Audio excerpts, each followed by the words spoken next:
BRS Lok Sabha ఎన్నికలపై focus పెంచింది. నాగర్ కర్నూలు సెగ్మెంట్లో గులాబీ జెండా ఎగురవేసేందుకు పక్కాగా ముందుకు సాగుతోంది. ఇందులో భాగంగా party working president KTR segment పరిధిలోని అసెంబ్లీ నియోజకవర్గాల వారీగా ఇన్ఛార్జ్లను నియమించారు. నాగర్ కర్నూలుకు వాల్యనాయక్, గద్వాల్ ఇంతియాజ్ అహ్మద్, అలంపూర్ దేవర మల్లప్ప, కల్వకుర్తికి చాడ కిషన్ రెడ్డి, వనపర్తి బైకాని శ్రీనివాస్ యాదవ్, అచ్చంపేట్కు నవీన్ కుమార్ రెడ్డి, కొల్లాపూర్ డాక్టర్ ఆంజనేయులు గౌడ్ను ఇన్ఛార్జీలుగా నియమించారు.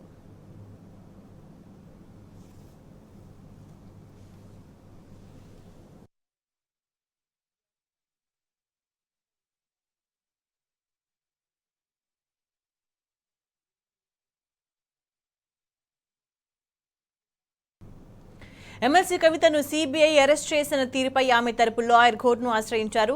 నోటీసులు లేకుండా కవితను జైల్లో అరెస్ట్ చేశారంటూ సీబీఐ స్పెషల్ కోర్టు ఎదుట పిటిషన్ దాఖలు చేశామన్నారు మోహిత్ రావు.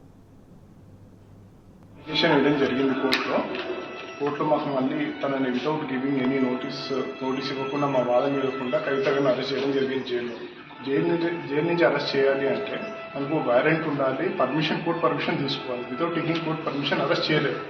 మాకు తెలిసింది ఏంటంటే నిన్న వాళ్ళు ఒక అప్లికేషన్ వేశారు, మాకు నోటీస్ ఇవ్వకుండా రెండోసారి మళ్ళీ సిబిఐ యూనిలేటర్గా కోర్టు కూడా ఆర్డర్ పాస్ చేసి అరెస్ట్ చేయడం జరిగింది. దాన్నే మాకు కాపీ ఇవ్వమని మేము కోరాము. ఈరోజు కోర్టు హాలిడే కాబట్టి డ్యూటీ డేట్స్కి మార్క్ అయింది. వాళ్ళు రేపు సేమ్ కోర్టు 10 o'clock పెట్టారు. సో తదుపరి విచారణ రేపు 10 గంటలకు జరుగుతుంది. ఫస్ట్ టైం నాకు నోటీస్ ఇవ్వలేదు, దాన్ని ఛాలెంజ్ చేసుకుంటే మేము అప్లికేషన్ వేసినాక కూడా కోర్టు తర్వాత తదుపరి విచారణకి 26వ తారీఖు పెట్టింది కేసుని. అది అప్పుడు అలా పెండింగ్ ఉన్నాక కూడా ఈరోజు మళ్ళీ అరెస్ట్ చేయడం జరిగింది. ఇన్ఫర్మేషన్ ఇవ్వాలని చెప్పింది, అయినా కూడా వితౌట్ గివింగ్ ఎనీ ఇన్ఫర్మేషన్ వాళ్ళు ఈరోజు అరెస్ట్ చేశారు. దాని కోరుతూనే మేము అప్లికేషన్. సమాజం కోసం పనిచేసి శాశ్వతమైన ఖ్యాతిని సాధించుకున్న మహామనిషి జ్యోతిబా పూలే అని బీఆర్ఎస్ వర్కింగ్ ప్రెసిడెంట్ కేటీఆర్ కొనియాడారు. విద్యతోనే వికాసం వస్తుందని బలమైన నమ్మకంతో తన ఇంటి నుంచే పూలే మార్పు మొదలుపెట్టారన్నారు. పూలే చూపిన బాటలో పయనిస్తూ బీఆర్ఎస్ అధినేత కేసీఆర్ బలహీన వర్గాల ప్రజల అభ్యున్నతికి కృషి చేశారని గుర్తు చేశారు. 1000కి పైగా గురుకులాలు ఏర్పాటు చేసి విద్యాభివృద్ధికి అధిక ప్రాధాన్యం ఇచ్చారన్నారు. పూలే జయంతి సందర్భంగా తెలంగాణ భవన్లో నిర్వహించిన వేడుకల్లో కేటీఆర్ పాల్గొన్నారు. పూలే విగ్రహానికి పూలమాల వేసి ఘన నివాళి అర్పించారు.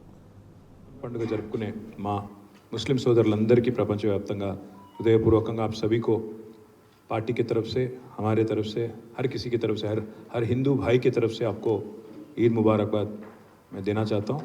అదేవిధంగా ఈరోజు పార్టీ రాష్ట్ర కార్యాలయంలో పెద్దలు కేసీఆర్ గారి ఆదేశం మేరకు మహాత్మా జ్యోతిబా ఫులే 197వ జయంత్యుత్సవ వేడుకల్లో పాల్పంచుకుంటున్న మీ అందరికీ కూడా హృదయపూర్వకంగా నమస్కారాలు.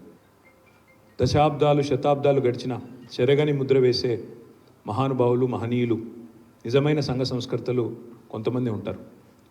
ముఖ్యమంత్రులు వస్తారు పోతారు, ప్రధానమంత్రులు వస్తారు పోతారు, మంత్రులు వస్తారు పోతారు, పార్టీలు ప్రభుత్వాలు వస్తూ పోతుంటాయి. కానీ సంఘం కోసం, సమాజం కోసం చిరస్థాయిగా నిలబడే పేరును, ఖ్యాతిని, ఆ అఖండమైన ప్రశస్తిని సంపాదించుకునే మహానుభావులు, మహనీయుల్లో తప్పకుండా ముందు వరుసలో అగ్రభాగాన ఉండేవారిలో మహాత్మా జ్యోతిబా ఫూలే ఒకరు అనే మాట మనందరం కూడా చెప్పక తప్పదు.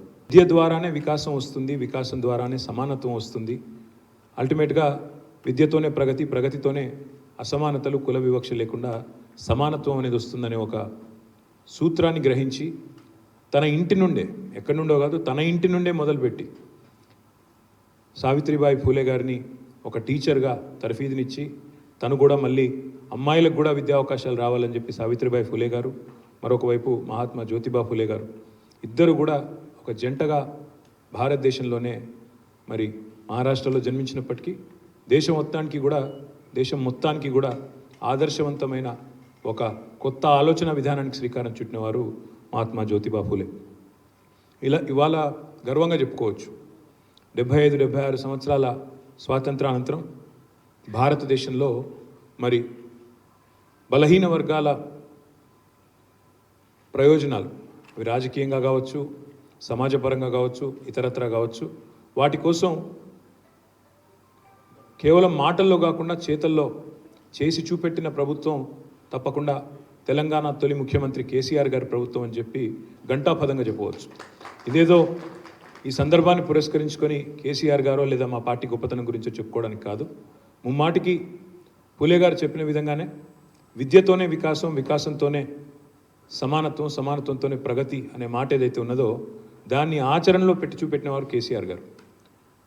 మరి రాష్ట్ర వ్యాప్తంగా బలహీన వర్గాల పిల్లల కోసం 1000 గురుకుల పాఠశాలలు పెట్టి 1008 గురుకుల పాఠశాలలు పెట్టి అందులో ఒక్కో అమ్మాయి మీద ఒక్కో అబ్బాయి మీద 1,20,000 రూపాయలు సంవత్సరానికి, అంటే నెలకు 10,000 రూపాయలు ప్రభుత్వమే ఖర్చు పెట్టి వారికి అవసరమయ్యే బట్టలు, బూట్లు, పుస్తకాలు, బ్యాగులు, దుప్పట్లు, భోజనాలు మొత్తం సర్వం ప్రభుత్వమే పూర్తి స్థాయిలో బాధ్యత తీసుకొని ప్రపంచంతో పోటీ పడే పౌరులుగా వారిని తయారు చేయాలి, విద్యను అద్భుతమైన నాణ్యమైన విద్యను అందించాలి అనే ఒక సమున్నత ఆశయంతో మహాత్మా జ్యోతిబా ఫూలే చూపిన మాటలో గత 10 ఏళ్ళు కేసీఆర్ గారి ప్రభుత్వం ముందుకు నడిచింది. ఉన్నత విద్యకి గ్రాడ్యుయేషన్ కావచ్చు, పోస్ట్ గ్రాడ్యుయేషన్ కావచ్చు, దానిలో కూడా మరి భారతదేశంలో బహుశా ఏ ముఖ్యమంత్రి చేయనంత గొప్పగా దాదాపు 9-10 వేల మంది విద్యార్థులకు ఒక్కొక్కరికి 20 లక్షల రూపాయల చొప్పున ఓవర్సీస్ స్కాలర్షిప్లో విద్య అందరికీ అందాలి, విద్య ద్వారా వచ్చే సమానత్వం, విద్య ద్వారా వచ్చే ప్రయోజనాలు సమాజంలోని ప్రతి ఒక్కరికి అందాలనే ఉదాత్తమైన ఆశయంతో పనిచేసిన ప్రభుత్వం తెలంగాణ తొలి ప్రభుత్వం కేసీఆర్ గారి నాయకత్వంలో. అదేవిధంగా బలహీన వర్గాల్లో ఉండే ఎంబీసీలు, మోస్ట్ బ్యాక్వర్డ్ క్లాసెస్కి ఒక కార్పొరేషన్ ఏర్పాటు చేసి మరి దానికి 1000 కోట్ల రూపాయలు కేటాయించి ప్రత్యేకంగా ఎంబీసీల కోసం కూడా పాటుపడ్డ నాయకుడు కేసీఆర్ గారు. బీసీ బంధు లాంటి పథకం పెట్టినా, దళిత బంధు లాంటి పథకం పెట్టినా సమాజంలో ఉండే కొన్ని చిన్న చిన్న అసూయలు, ఈర్ష్యా ద్వేషాల వల్ల కొంత రాజకీయంగా మీకు నష్టం జరుగుతుంది అని కొంతమంది మిత్రులు వారించినా, లేదు అవకాశం ఉన్నప్పుడు, అధికారం ఉన్నప్పుడు ఆ అధికారాన్ని బలహీన వర్గాల కోసం మనం ఉపయోగించకపోతే, వినియోగించకపోతే దానికి అర్థం లేదు అని గట్టిగా వాదించి బీసీ బంధు పెట్టినా, మైనారిటీ బంధు పెట్టినా, దళిత బంధు పెట్టినా అదొక దక్షత గల నాయకుడు, దమ్మున నాయకుడైన కేసీఆర్ లాంటి నాయకుడు వల్లనే సాధ్యమైంది. ఈరోజు ఈ రాష్ట్ర ప్రభుత్వం ఏదైతే, కాంగ్రెస్ ప్రభుత్వం ఏదైతే ఉన్నదో వారికి మేము గుర్తు చేయదలుచుకున్నాం. బీసీలకు కేవలం విద్యా ఉపాధి అవకాశాలు మాత్రమే కాకుండా రాజకీయంగా కూడా అత్యధికంగా మొన్న జరిగిన శాసనసభ ఎన్నికల్లో అత్యధిక సీట్లు కేటాయించిన పార్టీ ఏదైనా ఉంది అంటే అది బీఆర్ఎస్ పార్టీ, కేసీఆర్ గారి నాయకత్వంలోనే మాట నేను గుర్తు చేస్తా ఉన్నాను. శాసనసభ ఎన్నికల్లో అదే మాదిరిగా ఈరోజు పార్లమెంట్ ఎన్నికల్లో ఉన్న 17 స్థానాలకు గాను ఇవాళ 5 ఎస్సీ ఎస్టీ రిజర్వేషన్ సీట్లు పక్కన పెడితే 17లో 12 మిగిలితే ఆ 12లో 6 సీట్లు ఇవాళ అంటే 50% బలహీన వర్గాలకు, బీసీలకు కేటాయించిన ఒకే ఒక్క పార్టీ బీఆర్ఎస్ పార్టీ. ఈ సందర్భంగా నేను రాష్ట్ర ప్రభుత్వాన్ని డిమాండ్ చేసేది ఒకటే, కామారెడ్డిలో బీసీ డిక్లరేషన్ పేరిట మీరు ప్రకటనలు, ఓట్లు రాబట్టుకోవడానికి ప్రకటనలు గుప్పించినారు. ఆ ప్రకటనల్లో ఈరోజు వరకు 120 రోజులు గడిచిపోయినా ఒక్కటంటే ఒకటి కూడా అమలుకు నోచుకోలేదు.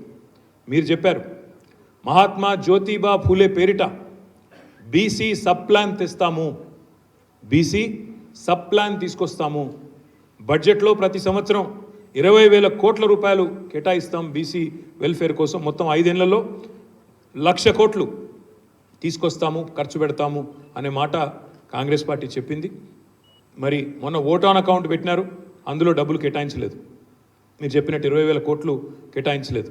Full budget పెడతామన్నారు. ఈ పార్లమెంట్ ఎన్నికల తర్వాత అందులో మాట నిలుపుకోవాలని చెప్పి శాసనసభ సమావేశాల్లో బీసీ సబ్ ప్లాన్ ఖచ్చితంగా పెట్టాలని చెప్పి బీఆర్ఎస్ పార్టీ తరఫున ప్రభుత్వాన్ని డిమాండ్ చేస్తూ ఉన్నాం. మోస్ట్ బ్యాక్వర్డ్ క్లాసెస్కు ప్రత్యేక మంత్రిత్వ శాఖ కూడా ఏర్పాటు చేస్తామని చెప్పి కాంగ్రెస్ పార్టీ హామీ ఇచ్చింది. ఆ మాట కూడా నిలుపుకోవాలని చెప్పి నేను రాష్ట్ర ప్రభుత్వాన్ని డిమాండ్ చేస్తూ ఉన్నాను. సిద్దిపేటలో రంజాన్ వేడుకలు ఘనంగా జరుగుతున్నాయి. సామూహిక ప్రార్థనలో మాజీ మంత్రి ఎమ్మెల్యే హరీష్ రావు పాల్గొని అల్లాను ప్రార్థించారు. ముస్లింలకు రంజాన్ శుభాకాంక్షలు తెలిపి అలైబలై తీసుకున్నారు. తెలంగాణ ప్రజలంతా సుఖ సంతోషాలతో ఉండాలని అల్లాను వేడుకున్నట్లు హరీష్ రావు చెప్పారు.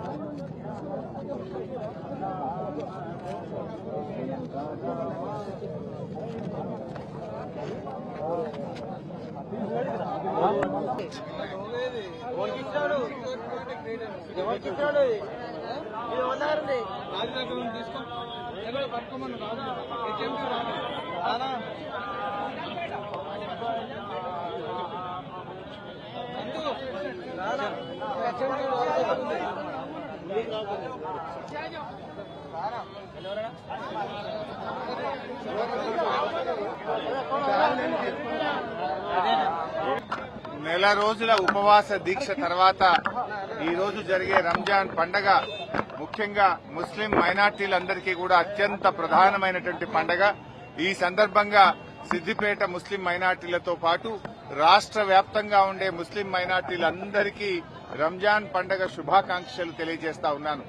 మరి ఈ రంజాన్ మీ అందరి జీవితాల్లో మీ ఆశయాలను నెరవేర్చే విధంగా ఆ అల్లా మీ అందరికీ దీవెనలు ఇవ్వాలని చెప్పి ప్రార్థిస్తూ, మరి రంజాన్ పండగ మన సిద్దిపేటలో గత 20 సంవత్సరాలుగా ప్రతి సంవత్సరం కూడా రంజాన్ పర్వదినాన ఇక్కడికి వచ్చి మా ముస్లిం సోదరులందరితో కూడా అలాయ్ బలాయి చేసుకోవడం, వారందరికీ శుభాకాంక్షలు తెలుపుతూ ఒక హిందూ ముస్లిం మధ్య ఒక మంచి ఐక్యతను ఒక ప్రతీకగా ఈ సిద్దిపేటలో గత ఆనవాయితీని కొనసాగిస్తూ ముందుకు పోవడం జరుగుతా ఉంది. మరోసారి మా ముస్లిం మైనార్టీ సోదరులందరికీ రంజాన్ పండగ శుభాకాంక్షలు. రాష్ట్రంలోని అన్ని మతస్థులతో సోదరభావాన్ని కలిగి ఉండి వారి సంక్షేమానికి కృషి చేసిన ఏకైక ప్రభుత్వం బీఆర్ఎస్ ప్రభుత్వమని మాజీ మంత్రి పెద్దపల్లి బీఆర్ఎస్ పార్టీ ఎంపీ అభ్యర్థి కొప్పల ఈశ్వర్ అన్నారు. గోదావరిఖని శారదానగర్లో జరిగిన రంజాన్ వేడుకల్లో రామగుండం మాజీ ఎమ్మెల్యే కోరుకంటి చందర్తో కలిసి కొప్పల ఈశ్వర్ పాల్గొన్నారు. ఈ సందర్భంగా ముస్లిం మత పెద్దలు వారికి స్వాగతం పలికి సన్మానించారు. అధికారంలోకి వచ్చిన కాంగ్రెస్ పార్టీ నాయకులు మాటలు చెప్పడం కాదు, చేతల్లో చేసి చూపించాలని కొప్పుల అన్నారు. इंशाअल्लाह अभी ईद की नमाज शुरू हो जाएगी. अल्लाहु लिमन हमीदह. अल्लाहु अकबर.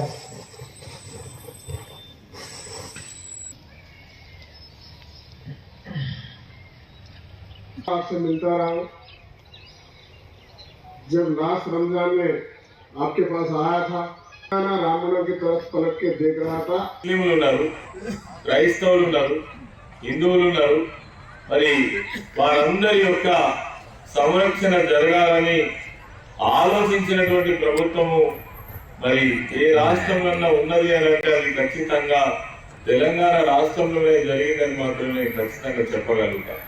అవి కేసీఆర్ గారి పరిపాలనలోనే అనేక సంక్షేమ కార్యక్రమాలు వచ్చినాయి.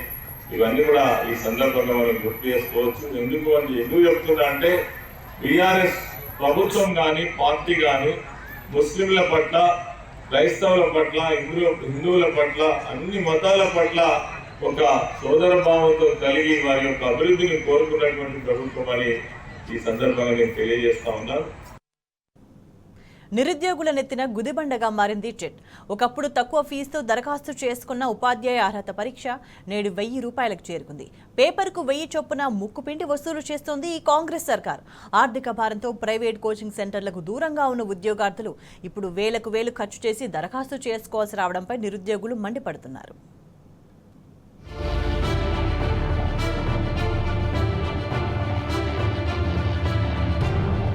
ఈ కాంగ్రెస్ ప్రభుత్వం నిరుద్యోగులకు శాపంగా మారింది. అధికారంలోకి రాగానే మెగా డిఎస్పీ వేస్తామంటూ మాయమాటలు చెప్పి మోసం చేసింది. వచ్చిన ఏడాదిలోపే 2 లక్షల ఉద్యోగాలు ఇస్తామని చెప్పి ఓట్లు వేయించుకుంది. తీరా అధికారంలోకి వచ్చిన తర్వాత ఉద్యోగాలపై ప్రశ్నిస్తే కహానీలు చెబుతుంది. గతంలో కేసీఆర్ సర్కార్ నోటిఫికేషన్లనిచ్చి పరీక్షలు నిర్వహించింది. కానీ కాంగ్రెస్ ప్రభుత్వం ఆ పరీక్షలు పరీక్షలు పెట్టామని 4 నెలల్లోనే 30,000 ఉద్యోగాలు ఇచ్చామంటూ డబ్బా కొట్టుకుంది. పార్లమెంట్ ఎన్నికల్లో లబ్ధి పొందేందుకు నిరుద్యోగుల ఓట్ల కోసం డ్రామాలు ఆడుతోంది. మందికి పుట్టిన బిడ్డను తన బిడ్డ అని చెప్పుకుంటుంది. కేసీఆర్ ప్రభుత్వం ఉద్యోగాల భర్తీ చేపడితే ఈ రేవంత్ సర్కార్ మాత్రం అపాయింట్మెంట్ ఆర్డర్లు ఇచ్చి బిల్డప్ కొడుతోందంటూ విద్యార్థి సంఘాలు మండిపడుతున్నాయి. తాజాగా ప్రభుత్వం రిలీజ్ చేసిన టెట్ నోటిఫికేషన్ పై తీవ్ర ఆగ్రహం వ్యక్తమవుతుంది.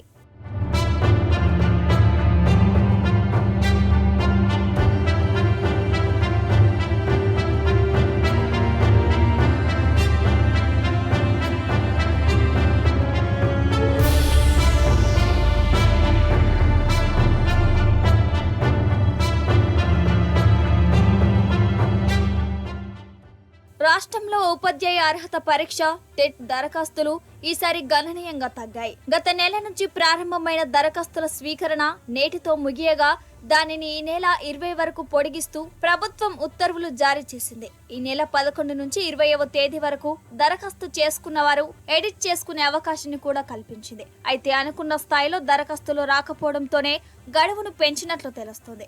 ఇప్పటి వరకు రాష్ట్రంలో టెట్ కు 1,93,000 మంది మాత్రమే దరఖాస్తు చేసుకున్నారు. గత ఏడాది సెప్టెంబర్లో నిర్వహించిన టెట్ పరీక్షకు 2,91,000 మంది దరఖాస్తు చేసుకుంటే ఈ ఏడాది 90,000 దరఖాస్తులు తక్కువగా వచ్చాయి.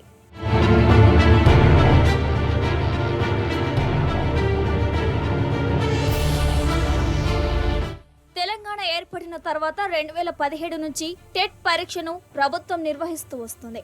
రాష్ట్రంలో ఇప్పటి వరకు దాదాపు 2.5 లక్షల మంది టెట్ అర్హత సాధించారు. ఉపాధ్యాయుల కొలువుల ఎంపిక కోసం నిర్వహించే డిఎస్పీలో టెట్ కు 20% వెయిటేజీ ఉంటుంది.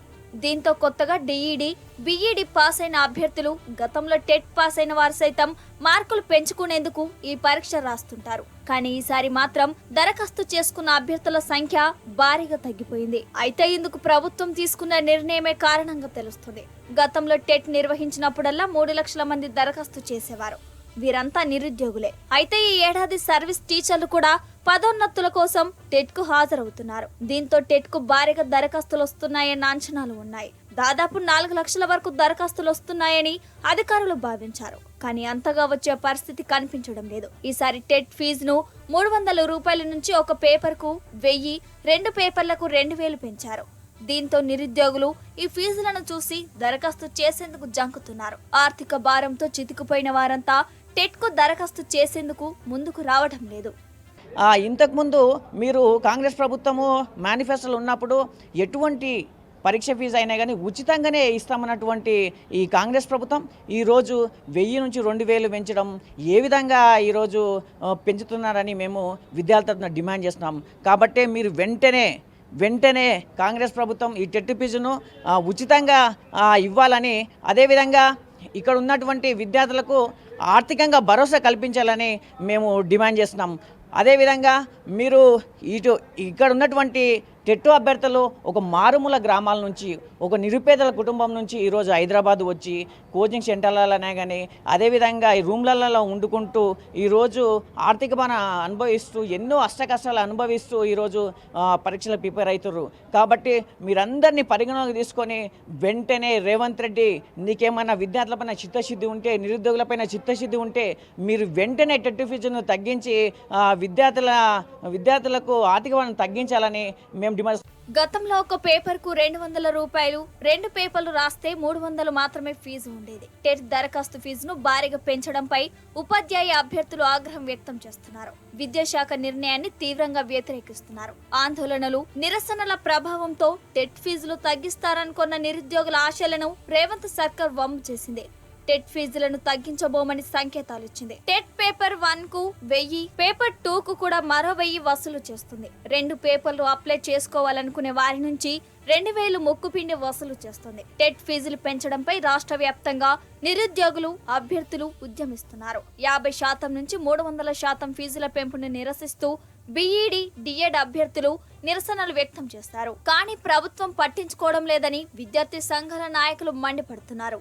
Telangana state teacher eligibility TET దరఖాస్తు ఫీజును తెలంగాణ రాష్ట్ర ప్రభుత్వం భారీగా పెంచి నిరుద్యోగులపై పెనుభారం మోపింది. గతంలో టెట్ పరీక్ష ఒక పరీక్షకు రాస్తే 100 రూపాయలు, 2 పేపర్లు రాస్తే 200 రూపాయలు ఉండేది. కానీ ఇప్పుడు రాష్ట్రంలో ఒక పేపర్ రాస్తే 1000 రూపాయలు, 2 పేపర్లు రాస్తే 2000 రూపాయలు విధించడం వల్ల నిరుద్యోగుల పెనుభారం పడతా ఉన్నది. తెలంగాణ రాష్ట్రంలో దాదాపు లక్షలాది మంది నిరుద్యోగులు టెట్ పరీక్ష కోసం రేపటి నుంచి అప్లై అయ్యే అవకాశం ఉన్న నేపథ్యంలో చాలా మంది అప్లై చేసుకునే అవకాశం ఉంది. కానీ ఈ విధంగా ఫీజును అధికంగా పెంచడం వల్ల నిరుద్యోగులపై ఆర్థిక భారం పడే అవకాశం ఉంది. అదేవిధంగా రాష్ట్ర వ్యాప్తంగా టెట్కు సంబంధించి కేవలం 11 సెంటర్లు మాత్రమే ఏర్పాటు చేశారు. దీనివల్ల నిరుద్యోగులకు ప్రయాణ భారం కూడా అవకాశం ఉంది. కాబట్టి ఈ టెట్ సెంటర్లో 33 జిల్లాల్లో ఏర్పాటు చేసి నిరుద్యోగులకు ఎక్కడ టెట్ పరీక్షల్లో ఇబ్బంది లేకుండా రాష్ట్ర ప్రభుత్వం చొరవ తీసుకోవాలని, వెంటనే పెంచినటువంటి టెట్ ఫీజును తగ్గించి పాత ఫీజు పద్ధతుల్లో ఫీజును తీసుకోవాలని చెప్పి సందర్భంగా ఏఐఎస్ఎఫ్ పక్షాన డిమాండ్ చేస్తా ఉన్నాం. ప్రధానంగా ఎక్కువ ఫీజు ఉండటంతోనే అభ్యర్థులు టెట్ పరీక్షకు దూరంగా జరుగుతున్నారనే అభిప్రాయం మాత్రం బలంగా వినిపిస్తుంది. ప్రభుత్వం తమను నమ్మించి మోసం చేసిందని నిరుద్యోగులు రేవంత్ సర్కార్ తీరుపై మండిపడుతున్నారు. ఒక్కో పేపర్కు 1000 రూపాయలు వసూలు చేయడం దారుణమంటున్నారు. పేద అభ్యర్థులు ఎలా అప్లై చేస్తారంటూ ప్రభుత్వాన్ని నిలదీస్తున్నారు. గత ప్రభుత్వం ఉన్నప్పుడు టెట్కి సంబంధించిన ఒక పేపర్కి 200 రూపాయలు, 2 పేపర్లకు రాస్తే 300 రూపాయలు వసూలు చేసేది. కానీ నేడు కాంగ్రెస్ ప్రభుత్వం ఒక పేపర్కి 1000 రూపాయలు, 2 పేపర్లు రాస్తే 2000 రూపాయలు వసూలు చేయడం జరుగుతుంది. దీనివల్ల రాష్ట్రంలో ఉన్నటువంటి దాదాపు 8 లక్షల మంది నిరుద్యోగులు అనేక రకాల ఇబ్బందులు ఎదుర్కొంటున్నారు. అనేక మంది నిరుద్యోగులు 1000 రూపాయలు, 1,00,000 రూపాయలు అప్పులు చేసి కోచింగ్ సెంటర్లో తీసుకుని అనేక రకాల ఆర్థిక బాధలతో ఇబ్బందులు పడుతున్న తరుణంలో కాంగ్రెస్ ప్రభుత్వం గత ఎన్నికల మేనిఫెస్టోలో కూడా నిరుద్యోగులకు ఎటువంటి ప్రవేశ పరీక్షలు తక్కువ ఫీజులు వసూలు చేసి నిరుద్యోగులకు అండగా ఉంటామని చెప్పి కాంగ్రెస్ చెప్పడం జరిగింది. కానీ అధికారంలోకి వచ్చిన కాంగ్రెస్ ప్రభుత్వం కూడా నిరుద్యోగుల పట్ల కక్షపూరితంగా వ్యవహరించే పరిస్థితి కనబడుతోంది. కాబట్టి ప్రధానంగా పెంచినటువంటి టెట్ ఫీజు తగ్గించి పాత ఫీజును వసూలు చేయని చెప్పి డిమాండ్ చేస్తున్నాం. ఈ నెల 20 వరకు ప్రభుత్వం దరఖాస్తుల కోసం గడువు పెంచినా అప్లికేషన్స్ పెరిగే అవకాశం మాత్రం కనిపించడం లేదని తెలుస్తోంది. పెంచిన ఫీజులపై ఇప్పటికైనా ప్రభుత్వం నిర్ణయం తీసుకోవాలని, ఫీజు ధరలను తగ్గించి అందరికీ న్యాయం చేయాలని నిరుద్యోగులు డిమాండ్ చేస్తున్నారు.